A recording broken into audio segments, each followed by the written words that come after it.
João capítulo 4, 1 de João capítulo 4. Hoje é uma noite de celebração de um memorial, a ceia do Senhor. Celebramos isso em favor desse Deus que é santo. Hoje nós vamos continuar na série Ser Humano, Ser Cristão. E hoje a gente tem algo muito interessante para meditar, portanto que desde já o Espírito do Senhor trabalhe no seu coração, na sua mente, que você esteja com o coração aberto para aquilo que o Senhor tem a nos falar nessa noite. 1 de João, capítulo 4, verso de número 18, será o texto da meditação, que diz assim: no amor não existe medo, antes o perfeito amor lança fora o medo. Ora, o medo produz tormento, logo, aquele que teme não é aperfeiçoado no amor. Só isso por enquanto. Vamos orar novamente? Senhor, por Tua graça e misericórdia, pedimos que o Senhor aplique a Tua palavra aos nossos corações. Nos permita entender, compreender aquilo que Tens às nossas vidas, Pai. Fala conosco nessa noite de forma clara. Espírito de Deus, tira, Senhor, as preocupações, as ansiedades, Senhor, aquilo que pode se levantar como barreira, a fim de entendermos e compreendermos a Tua mensagem. Lança fora, Senhor, tudo que nos atrapalha de Te seguir, de Te ouvir, de Te obedecer. Lança fora tudo aquilo que atrapalha o nosso crescimento. Senhor, lança fora nessa noite. E leva, Senhor, a nossa mente cativa a Ti nesse lugar. Receba a glória e o louvor desse lugar. Te oramos, Deus Santo, em nome de Jesus, o Teu Filho. Amém. Que Deus, como eu disse, aplique essa palavra, irmãos, ao nosso entendimento. O que nos causa medo? Do que temos medo? Há muito medo no mundo, né? Medo de doença, medo de sofrimento, medo da morte, medo do abandono, medo da solidão, há medo da violência, há medo da morte, né, por guerras espalhado no mundo. Há também o medo do medo. Há o medo de eventos cataclísmicos, há medo do arrebatamento, há medo do amanhã, há medo do agora. Nós vivemos em um mundo de medo. Pais têm medo de perder os seus filhos, filhos têm medo de perder os seus pais. Existe medo de Deus, existe medo de perder a salvação, temos medo de perder o emprego, temos medo de não ser promovidos, temos medo de receber o salário e esse não chegar na nossa mão. Temos tanto medo. Saiba que o medo, ele revela a condição humana. O medo revela insegurança, o medo revela falta de confiança, o medo esvazia a alegria, tira o sentido do viver, o medo tolhe a liberdade, obscurece o futuro. O medo é terrível.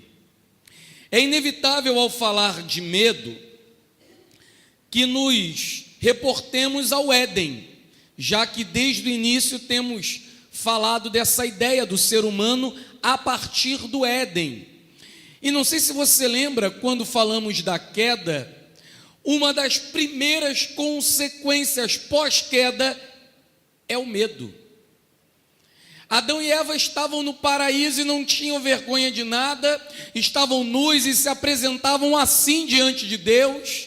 Mas depois de caírem, diz Gênesis 3:10, ao ouvirem a voz do Senhor, eles se esconderam porque estavam nus e tiveram medo.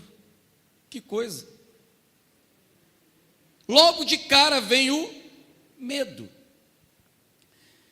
E isso não é legal, né?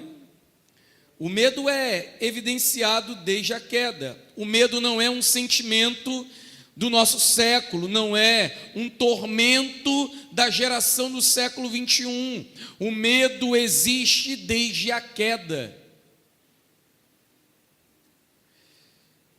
Quem pode nos libertar desse medo, desse pesadelo? A Bíblia Sagrada, irmão, ela traz resposta para todos os dilemas do homem. A Bíblia Sagrada responde às nossas inquietações. A Bíblia Sagrada traz resposta para a nossa instabilidade de vida. A Bíblia Sagrada nos responde isso. Ela nos mostra isso. Existe uma solução para esse medo. Esse medo, embora esteja intrínseco na natureza humana desde a queda, não era assim desde o princípio, ou não era para ser dessa maneira. Mas vamos definir para entendermos do que estamos falando. O que é medo? Medo é uma perturbação resultante da ideia de perigo. Sentimos medo simplesmente, às vezes, pela ideia do que pode vir a acontecer. O medo é algo que acontece na nossa mente. O medo é apreensão. O medo é receio. O medo é a preocupação do que se pode acontecer para o mal. Não temos medo da felicidade, temos medo da tristeza. Não temos medo da riqueza, temos medo da pobreza. Não temos medo da vida, tememos a morte. Na verdade, nós somos levados a ligar ou a ter medo com daquilo que nós achamos ser mal ou ser ruim. Portanto, o medo é a apreensão resultante de uma ideia que começa na mente, óbvio, de um perigo real ou perigo aparente. E aí o texto de João vem nos mostrar um outro lado do medo. É interessante que a gente precisa entender João para entender o quão profundo é aquilo que ele está nos dizendo no versículo 18, que no amor não existe medo. Isso é muito sério. Mais adiante ele vai dizer que o verdadeiro amor lança fora o medo, o perfeito amor. Ou seja, no amor não há medo. O amor lança fora, a ideia, o sentimento, a existência do medo. Veja que João escreve essa carta a igrejas. É conhecida como uma das cartas universais. Era uma carta que transitava na igreja do primeiro século. E existia um problema no primeiro século, que era a introdução de falsos mestres dentro da igreja que pervertiam o ensino da palavra. Falsos mestres que estavam se introduzindo à igreja, e construindo uma doutrina completamente equivocada acerca de Cristo, acerca da morte, acerca da vida. E o interessante é que João, quando escreve essa carta, ele tem a ideia de preparar a igreja contra esses falsos ensinos. E ele então, ele dá um norte. Ele ensina a igreja a usar 3 testes contra os falsos ensinos ou os falsos cristãos. Olha, você quer equiparar e saber se tal homem, tal mulher, se tal ensino provém ou não de Deus, passe isso por 3 testes. O primeiro teste seria o teste da moral, o teste da vida santa. Equipare isso com Cristo. Veja se esse procedimento é um procedimento santo. Veja se esse procedimento é um procedimento que procede das Escrituras. Primeiro teste é o teste moral. O segundo teste é o teste social. Talvez o mais terrível para o século 21. O fato do amar o irmão, amar o próximo, entregar-se, servir, odiar o ódio e amar o amor. O segundo teste é o teste social. Perceba se tais pessoas, se tais ensinos falam de comunhão, exaltam o outro, colocam o outro em primeiro lugar. Ele vai falar disso quase que em toda a epístola, o amor. E o terceiro teste seria o teste doutrinário. Diante disso, as pessoas precisam saber e você precisa testar o conhecimento que essas pessoas têm de Cristo. Já que no primeiro século existia uma linha chamada gnóstica, que trazia falsos ensinos acerca de Cristo, acerca da matéria, que dizia que a matéria era má e o espírito era bom, portanto a matéria aprisionava o espírito. Dessa forma, Jesus não poderia ter sido homem natural, homem matéria, porque a matéria é má e ele é bom. Portanto, o que temos ali é só uma projeção, que Cristo não era homem de fato. Parece que não, parece que é besteira, mas isso perdura ou dura até os nossos dias. O gnosticismo, essa ideia de que Cristo não foi homem, existe até agora. Que ele era uma projeção, ele era um espírito com forma. É por aí.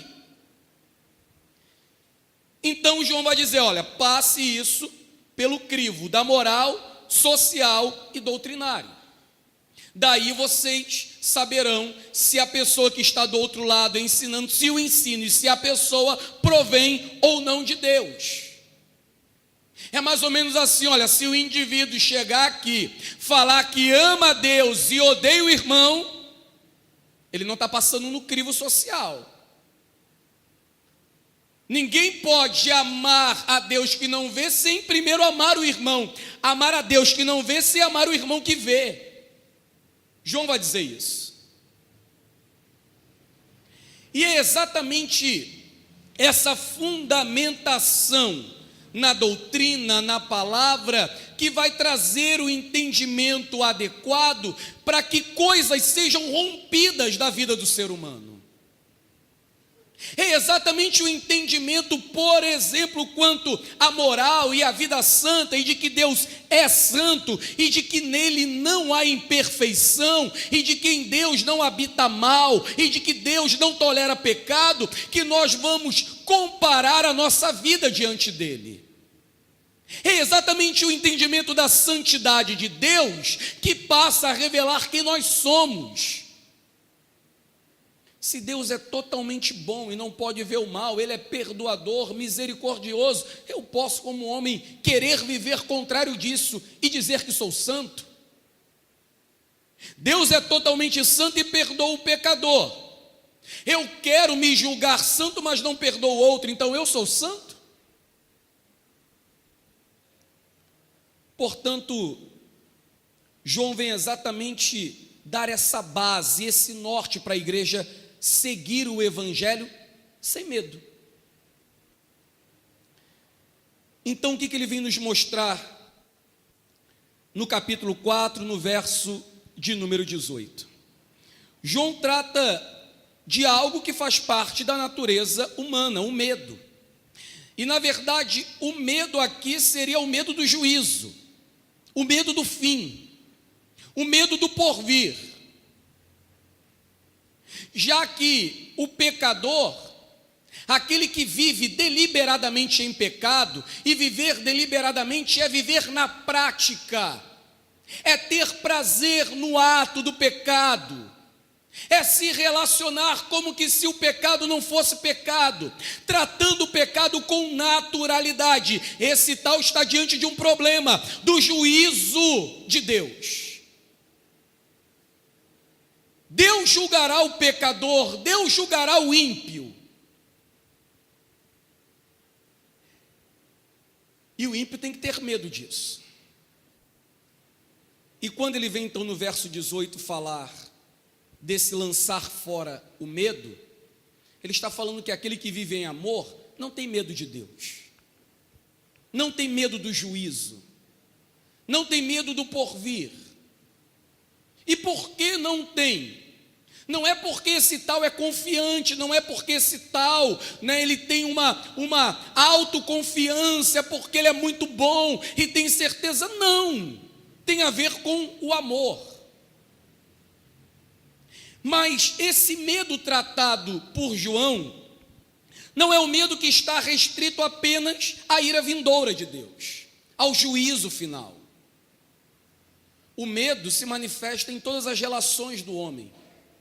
O medo faz parte da vida do homem.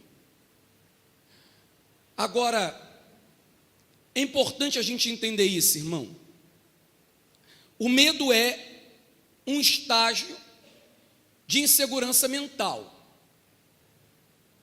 O lugar de atuação do medo é na mente. O medo não existe fora de você. O medo não é algo que está fora de nós. Existe perigo fora de nós. Nós podemos ser atacados por um leão. A gente pode estar diante de um leão e saber que ele pode nos atacar. Mas o medo não está lá, o medo está em mim. O medo não é algo fora de nós, é algo que está em nós. O medo só existe em mim. E veja que o lugar de atuação desse medo é no meu pensamento. O perigo é real, ele existe diante de nós, mas o medo sou eu que construo. E por que uma construção interior? Por que a gente constrói o medo? Porque nós somos filhos de Adão. E depois da luz do Senhor apagar sobre a vida de Adão, a primeira coisa que ele sente é medo. O medo é insegurança, eu não sei do que está por vir.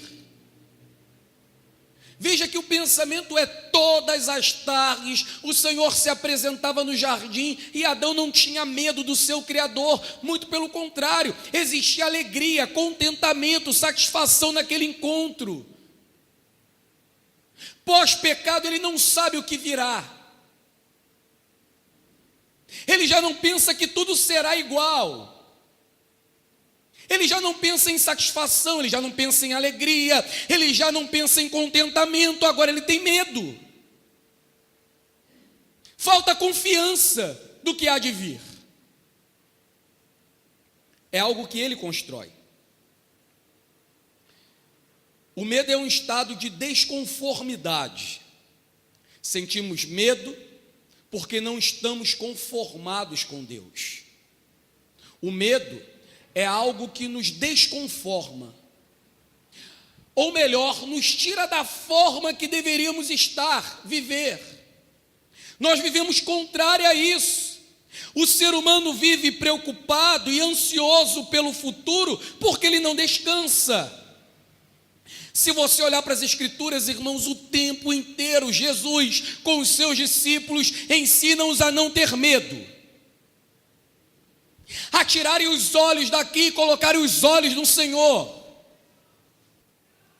O salmista quando fala, olha, eleva os meus olhos para os montes, de onde me virá o socorro? Se eu esperar socorro dos montes, terei medo, porque pode ou não pode acontecer, pode ou não pode vir. Mas aí ele continua dizendo, olha, o meu socorro vem do Senhor. Vai além das limitações, vai além do perigo, vai além das impossibilidades. Nós olhamos para Jesus e vemos ele fazer isso o tempo inteiro com os discípulos. Ele vem caminhando sobre as águas, ele disse que encontraria com os discípulos, e os discípulos se apavoram, têm medo, pensando ser um fantasma. Jesus diz, sou eu, não temais.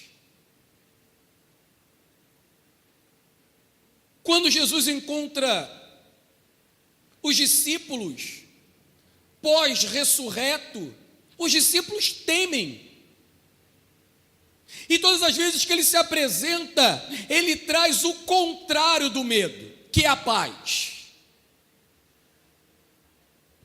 Paz seja convosco. E lembra que no final de João ele fala: olha, deixe-vos a paz, a minha paz vos dou, não vou lá dou como o mundo a dá.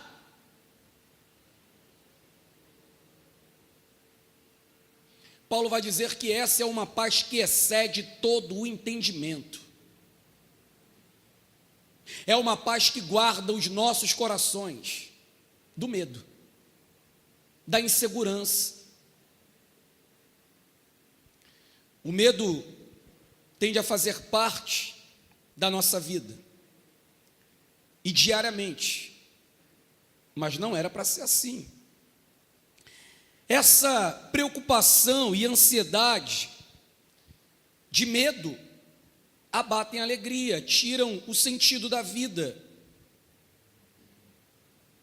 nos tiram o desejo de viver, a insegurança com que pode ocorrer. O que João vem nos ensinar, irmão? Como não há medo no amor? Ele vem dizer que, veja o verso 18: no amor não existe medo. Diga isso aí para o seu irmão. Irmão, diga aí para ele: no amor não existe medo.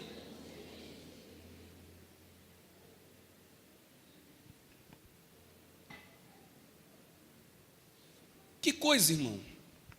No amor não existe medo. E como assim? Como não há medo no amor? Aí você pensa mais ou menos o seguinte: calma aí. Como assim não existe medo nesse amor? Se eu amo a minha esposa, o meu marido, e eu não confio nele, eu não confio nela, eu tenho medo de perder. Eu amo a minha namorada, não sei se isso é de Deus, mas tudo bem. E eu tenho medo de perdê-la.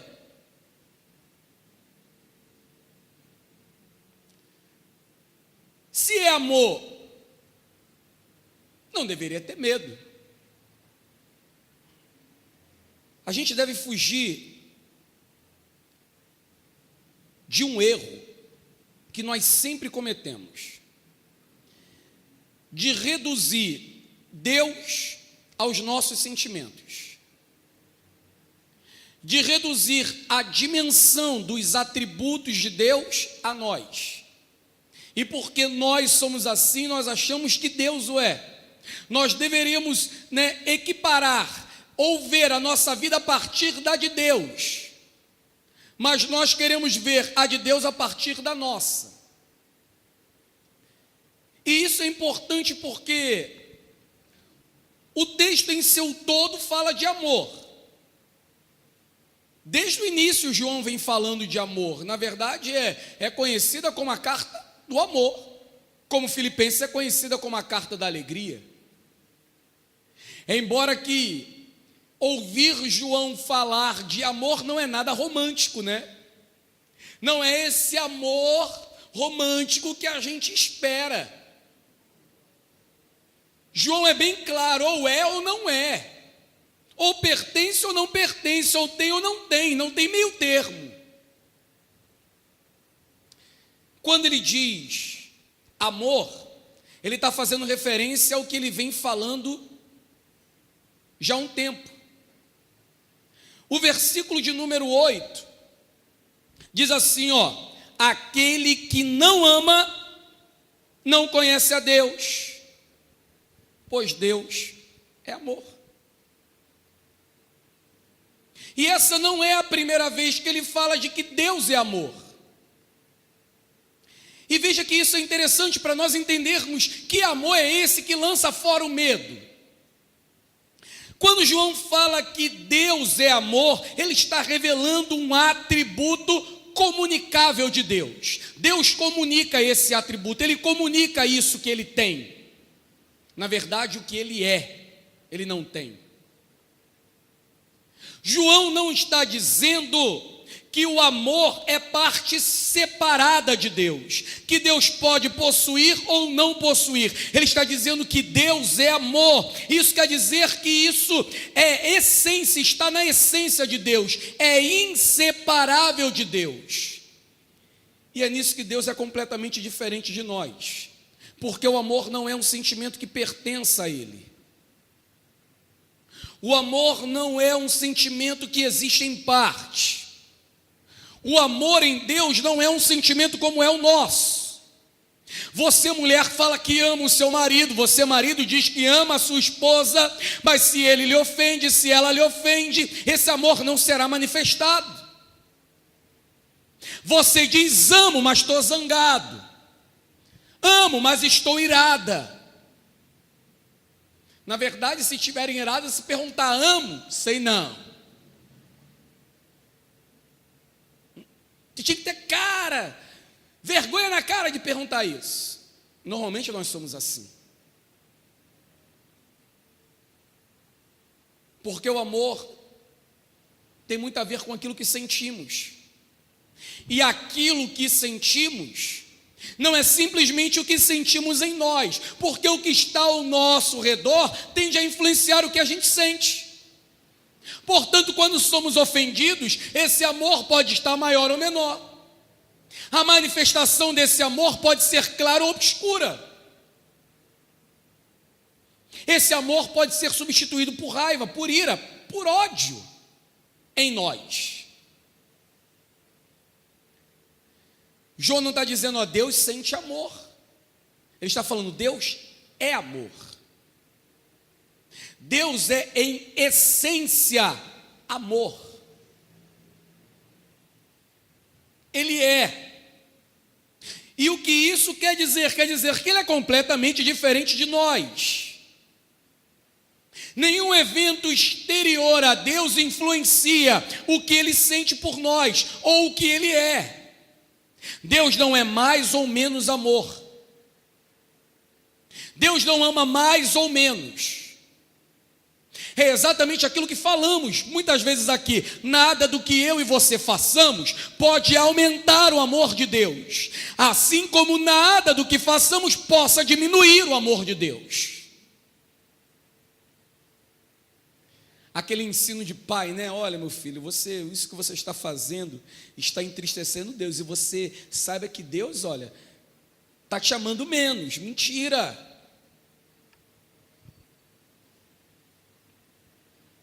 Nada do que façamos pode diminuir o amor de Deus por nós.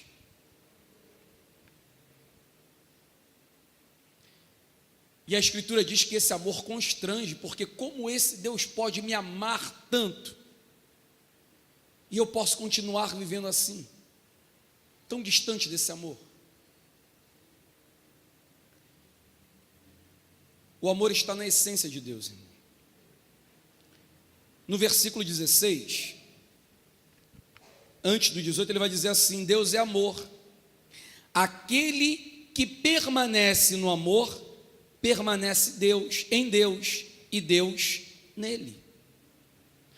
Portanto, para que entendamos, quando ele fala que o amor lança fora o medo, ele não está falando que é desse sentimento criado, imaginado, ponderado por nós, seres humanos. Ele não está falando desse sentimento que você sente pela sua esposa, desse sentimento que você sente pelo seu marido, pelos pais, pelos irmãos. Ele não está falando desse sentimento limitado. Quando ele fala que o amor lança fora o medo, ele está falando do amor de Deus.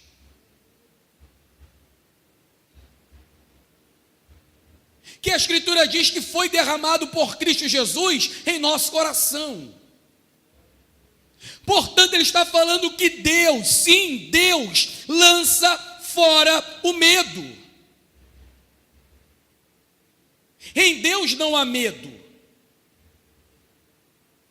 Deus é segurança, Ele é abrigo, Ele é refúgio, Ele é fortaleza. Portanto, quando temos no verso 18, no amor não existe medo, é mais ou menos dizendo: olha, em Deus não existe espaço para medo. Em Deus não existe espaço para dúvida. Esse Deus que permanece em nós não nos deixa retroceder ou não nos deixa ter medo. Porque temer não é ter medo. E veja, irmão, que nós também somos propensos a confundir prudência com medo. Prudência e medo são duas coisas completamente distintas. Eu posso não andar por esse caminho por pura prudência, que eu sei que lá na frente existe perigo, existe um buraco que eu não vou conseguir atravessá-lo. O medo é eu não saber o que há e começar a me tremer antes do que vai acontecer. É o medo ou o sentimento de pavor do que possa acontecer. É o medo do amanhã, do que virá. O medo é diferente da prudência, porque a prudência é o conhecer, eu conheço e eu evito. O medo é eu não conheço e eu não faço, porque eu tenho medo de fazer o que não conheço. Portanto, ele diz, olha, em Deus ou no amor, ele deixa claro que não existe medo. Ele continua dizendo, antes, para que você entenda por que não existe, ele está falando, antes, o perfeito amor lança fora o medo. O perfeito amor manda o medo embora. E aqui existe uma coisa interessante, porque lançar fora é demais, irmão. Quando ele fala em lançar fora, ele fala em arremessar. Lançar no rio, traduzindo para o bom e velho cearês, rebolar no mato. É isso. O que faz o perfeito amor? Rebola no mato o medo. O verdadeiro amor lança fora o medo. Porque esse amor que é derramado pela presença do Salvador em nossas vidas, nos faz ter contentamento. Esse amor lança-nos a satisfação. Portanto, ele diz, no amor, perfeito amor, não há medo. E que perfeito amor é esse? O perfeito amor está naquilo que é perfeito e só Deus é perfeito. Portanto, João está dizendo que Deus é o amor, o perfeito amor. E aqui talvez esteja o grande ponto, entender Deus como amor, entender a essência de Deus em amor. Sabe que existem 4 tipos de pessoa, irmão, para a gente entender Deus. Pessoas que vivem sem medo e também sem amor. Existem pessoas que seriam o segundo grupo, com medo e também sem amor. O terceiro grupo seriam pessoas com medo e com amor. John Stott fala que o quarto grupo é o que nos interessa. Pessoas que vivem sem medo e com amor. João parece nos ensinar exatamente acerca desse quarto grupo, mostrando que o amor, no amor não existe, não tem espaço para o medo, porque esse perfeito amor lança fora o medo. Quem vive amor não pode viver com medo, porque o amor verdadeiro já lançou fora o medo. Ora, ele vai dizer, o medo produz tormento. Logo, aquele que teme não é aperfeiçoado no amor.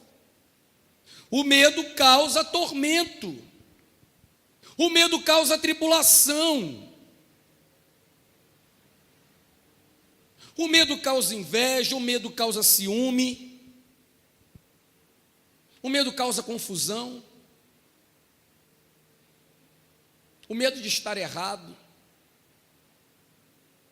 o medo de perder. O medo não nos permite avançar no aperfeiçoamento. Pensando que nós somos filhos de Adão, caídos, e que em Cristo Jesus nós fomos redimidos, chamados a viver no perfeito amor, e que esse perfeito amor que foi derramado por meio de Jesus em nossas vidas está em constante aperfeiçoamento. É como aquilo que cantamos aqui, naquela música do Palavra Antiga, eu sou casa. Somos casa em obra. Essa casa está em reforma, em restauração. O Senhor está trabalhando nessa humanidade que outrora era completamente corrompida e agora tem sido restaurada à imagem de Cristo, o ser humano perfeito. Portanto, o problema é que o medo, ele atrapalha esse aperfeiçoamento. Porque o aperfeiçoar-se em Cristo Jesus está baseado na confiança que temos nele. Nós só podemos ser cristãos melhores dia a dia se confiarmos na palavra, no trabalhar do Senhor em nós. E veja como isso é problemático. Por quê? Diante da insegurança, diante do medo, a gente não quer transformação. É aquela ideia de que, cara, eu brinquei tanto na vida, né? Eu fiz isso, eu bebi, eu fumei, agora, rapaz, eu tenho tanto medo de ficar triste, de perder essas coisas que estavam ao meu redor, né? Que, poxa, era tão bom, e é exatamente essas coisas que, aprisionando, atrapalham o aperfeiçoamento. A pessoa não quer se libertar porque tem medo, né, de ficar triste, tem medo de perder as amizades, tem medo. Existem uma série de coisas ligadas ao medo que nos aprisionam e não nos permitem crescer em Cristo Jesus. E é por isso que muitos de nós, irmãos, embora tenhamos recebido Cristo, continuamos vivendo uma humanidade medíocre, ainda subordinada às próprias paixões e prazeres. O medo produz tormento e não perfeição. Quem tem medo não cresce. Quem tem medo não consegue viver pela fé. É normal você encontrar pessoas das quais você vai aconselhar, você vai falar, meu irmão, minha irmã, creia, descanse. Ele vai falar, mas tenho medo. Poxa, você não vai conseguir crer.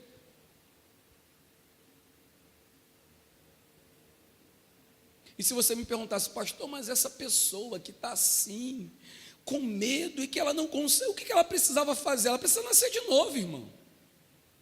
Ela precisa mergulhar no conhecimento da palavra e buscar conhecer quem Deus é. Porque é exatamente o conhecimento do perfeito que há de revelar a nossa imperfeição. É conhecendo aquele que é perfeito que nós conheceremos o quanto nós somos imperfeitos. E o quanto nós precisamos nos lançar a Ele, o quanto nós precisamos confiar nele, o quanto nós precisamos descansar nele. O medo faz parte da existência humana. Talvez faça parte da sua vida até agora. Faça parte da minha também. Mas não era para ser assim. Não deve ser assim em Cristo Jesus. Se estamos sendo alicerçados e moldados e trabalhados por Ele, esse medo precisa ser lançado fora. Deixa eu compartilhar com você o verso de número 17, o que ele vai dizer. Nisto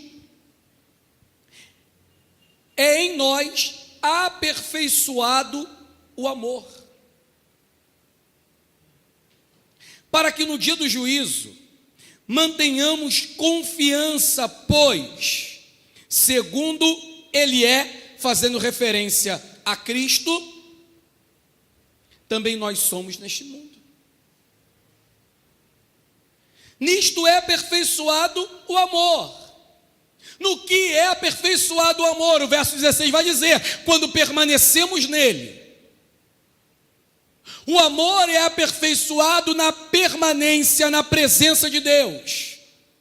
É o permanecer em Deus que temos ou somos aperfeiçoados em amor. E é exatamente como o amor é aperfeiçoado nisso, temos confiança, não medo. A confiança é o oposto do medo. Alguns de nós podemos estar em Cristo e falar: não, eu tenho medo do que Deus possa fazer. Mas o sentimento correto é: eu estou em Cristo e eu tenho confiança do que Deus possa fazer, porque o que Ele faz é sempre bom. Portanto, veja, mantemos confiança, segundo Ele é, como Ele é, também nós somos neste mundo. Você olha para Jesus indo para a cruz, irmão, e Jesus não tem medo da cruz, Ele não tem medo do cálice, Ele não tem medo das chicotadas, Ele não tem medo dos horrores, Ele não tem medo. Jesus não tem medo do que virá. Nós temos Ele orando: Pai, se possível for, passa de mim esse cálice. Mas lembra do que Ele diz: mas olha, seja feita a tua vontade. Isso é confiança, tu tens o melhor. Penso eu que talvez devesse ir por esse caminho, mas olha, seja feita a tua vontade. Se possível, faça assim, mas que olha, acima do possível, do se possível, faça a tua vontade, prevaleça ela. E com isso ele vai à cruz, sendo moído, agredido, ofendido, transpassado por pecadores.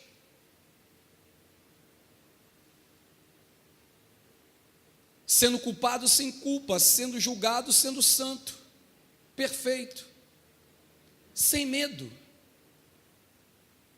Sem medo de que a ressurreição pudesse não acontecer. Jesus não olha para as promessas, muito pelo contrário, Ele incentiva os discípulos. Quando nós chegamos no capítulo 14 de João, Ele vai dizer aos discípulos: olha, não se turbe o vosso coração. Ele está dizendo: não tenham medo do que está por vir, não se escandalizem. Se vocês creem em Deus, creiam também em mim. Não tenham medo.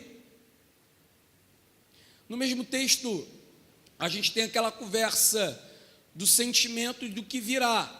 Faz o seguinte: Jesus, mostra-nos o Pai, que para nós nos basta. Eu acho que a gente vai ficar mais seguro se a gente vê o Pai. Ele está falando: olha, eu estou há tanto tempo contigo que você me manda lhe mostrar o Pai. Paulo vê isso, né? Que Ele é a revelação, a manifestação perfeita. Toda a plenitude da divindade habitou Cristo, estava nele. Como terminamos isso? Jesus sempre combateu o medo dos discípulos, sempre. Jesus sempre falou contra o medo que podia inundar o coração dos discípulos. Com medo, Pedro negou. Com medo, Judas o vendeu. Com medo, os discípulos o abandonaram. Com medo, a igreja se manteve em Jerusalém e achava por bem não partir para outras regiões. Até que Deus envia para romper com medo uma grande tribulação, uma grande perseguição. que os leva simplesmente a confiar neles. E isso é interessante. Você sabia que uma das formas que Deus usa para romper com o nosso medo é nos levar ao desespero? Uma das formas que Deus usa para romper com o nosso medo é por meio do sofrimento, como disse Lewis, que Deus usava do sofrimento para despertar o mundo surdo. E sim, por meio do sofrimento, Deus nos tira da prisão do medo. Muitas vezes, por meio do sofrimento, nos trancando portas, nos levando por caminhos dificultosos, aonde não há outra esperança, aonde não há outra saída e aonde não há outra alternativa a não ser confiar e esperar no socorro que vem do único Deus. Às vezes a maneira de Deus romper com o nosso medo é nos levando pelo caminho da calamidade, pelo caminho da dor, pelo caminho do sofrimento, porque em meio a alternativas nós sentimos medo. Em meio à presença do Deus vivo, em meio a celebrações, aonde ouvimos e somos alimentados pela palavra, nós temos ainda assim a capacidade de ouvir Deus falar conosco, mas sentir medo. É óbvio, isso me faz lembrar de Moisés, né? Sou gago, não vou ser aceito, eu tenho um problema, eu não quero ir mesmo. Deus está diante dele falando o que quer que ele faça, e diante das possibilidades ele acha por bem não escolher nenhuma delas ou não confiar em nenhuma delas.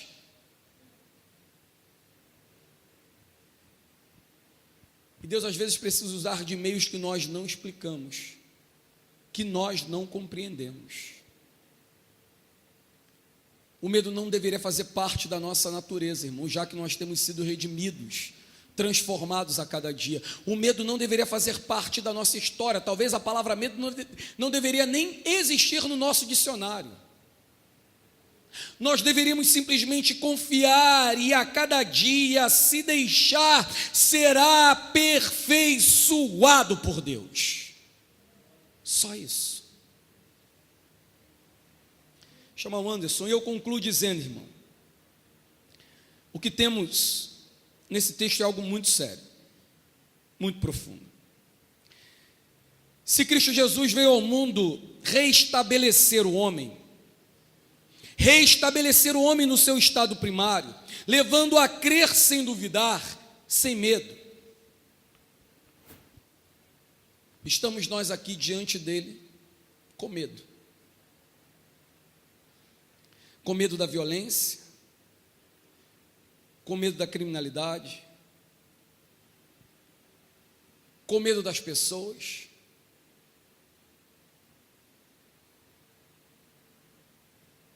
O próprio Senhor Jesus nos ensina que nós não deveríamos ter medo daquele que pode tirar, matar o corpo, mas temer, que é diferente de ter medo. Temer. Aquele que tem poder de lançar tanto o corpo quanto a alma no inferno. É diante dele, é a ele que nós deveríamos temer. Mas nós tiramos a nossa confiança dele para colocar confiança ou desconfiança em coisas. Cristo vem para restaurar essa humanidade que foi banida, irmão, perdida com o pecado. E ele muitas vezes disse aos seus discípulos: não tenham medo. O medo não é opcional. O medo não é um item que a gente escolhe carregar ou não carregar.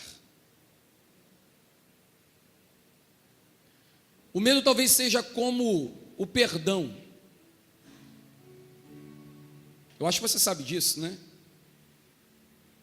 Como cristão, você não tem a opção de não perdoar. Não perdoar não é opção. Mas tu não sabe o que ele fez comigo. O problema é seu, irmão. Engula. você tem que perdoar. Jesus lhe perdoou. Você sabe o que você fez com ele, não sabe? Ele não lhe engoliu? Ele não levou os seus pecados? Quando nós não perdoamos, nós nos colocamos numa posição acima de Cristo. Eu acredito que quando nós temos medo, também. Por isso que Paulo vai dizer assim em Filipenses 2: tende em vós o mesmo sentimento que houve em Cristo Jesus, que sendo Deus não usurpou o ser igual a Deus. E que sentimento é esse? É o sentimento de humildade. Tendo ele todo o poder nas mãos, decidiu obedecer, se sujeitar, sendo obediente até a morte, morte de cruz. Sem medo, porque confiava. Portanto, assim como o perdão não nos é uma opção, ter medo também precisa ser lançado fora da nossa vida. Repito o que Jesus disse: não tenham medo.